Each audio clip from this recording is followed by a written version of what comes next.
Nangona iNtshona Kapa ebichazwe njengelona phondo linenani elisezantsi lokubulawa kwabantu kwisiqingatha sokugqibela, abahlali baxhalabile ngamanani aphezulu olwaphulo mthetho. iNyanga yayike yatshotsha entla njengeyona ndawo kubulawa kuyo abantu phambi kokuba yehle kwiminyaka emibini egqithileyo. Igumgedle elijongene nobundlobongela ekuhlaleni lithi ngoku lilwisana namanani aphezulu amatyala okudlwengula nokubiwa kweemoto. Ukubethakala kwabakwantsasana ukoyisa lo mkhwa kungenxa yokungalinganwa ekunikezelweni kweenkonzo.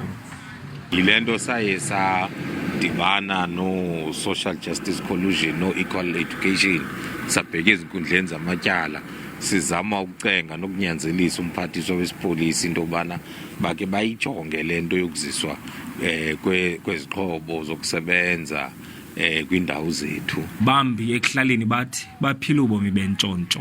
Ubundlobongela bhuti wam andifuna uxoka mani, yinto esiphila nayo apha everyday. Iingcali kwezokhuseleko ephondweni zithi iNtshona Kapa inembali yobundlobongela ifana nqwa neKwaZulu-Natal neGauteng.